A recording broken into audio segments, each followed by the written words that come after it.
ముంబై నుండి ట్రాన్స్ఫర్ అయిపోయి ఇంకా తెలంగాణకు వచ్చేస్తున్నామా. ఇంకా ఈ వదిలిపోతున్న క్రమంలో ఈ కాకిని బాగా మిస్ అవుతాను. డైలీ నా దగ్గరకు వచ్చి ఏది పెడితే అది తినేస్తుందండి. పాపం రేపటి నుంచి ఎలా ఉంటుందో ఏమో.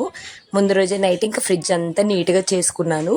డైలీ యూజ్ చేసుకున్న కుక్వేర్స్ అన్నీ నీట్గా వాష్ చేసుకున్నాను. అక్కడికి వెళ్ళిన తర్వాతకి ప్రాబ్లం ఉండొద్దు అనేసి ఇంకా మార్నింగ్ 10 కల్లా ఇంకా ప్యాకర్ మూవర్స్ వాళ్ళు వచ్చేసారు. ఇదంతా చూసేసుకొని ముందు రోజే వెళ్ళారు.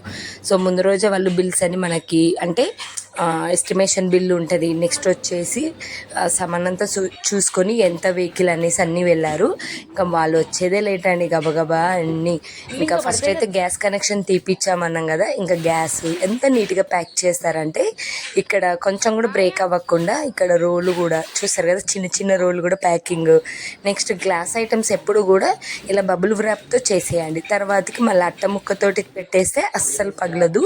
ఇంకా నెక్స్ట్ పెద్ద పెద్దవి వాషింగ్ మిషన్, ఫ్రిడ్జ్ ఉంటాయి కదా, కింద మనకు ఒక అట్టలాగా పెట్టి బబుల్ వ్రాప్ ఫస్ట్ పెట్టేసి మంచిగా ఇలా అట్టతో ఫోల్డ్ చేయడము అలాగే వ్రాప్ చేయడం వల్ల మనకి గీతలు పడవు. మనకు అక్కడి నుంచి లాంగ్ డిస్టెన్స్ నుంచి వస్తుంటుంది కాబట్టి ఆ వెహికల్ ఎగురుతున్నప్పుడు ఏది కూడా స్క్రాచ్ పడదు. అంత జాగ్రత్తగా ఉంటుంది. బబుల్ వ్రాప్ ఫస్ట్ చేయించండి ఎప్పుడు కూడా మీరు మూవ్ అవుతున్నప్పుడు. అంటే ప్యాకర్ మూవర్స్ మాట్లాడుతున్నప్పుడు వాళ్ళు కొంతమంది ఏంటంటే ఫస్ట్ అట్ట పెట్టేసి బబుల్ వ్రాప్ పెట్టి మళ్ళీ వ్రాపర్ పెడతారు. అలా కాకుండా ఫైనలీ అంత సామాన్ అంతా ఇలా ప్యాక్ చేసుకున్నాము.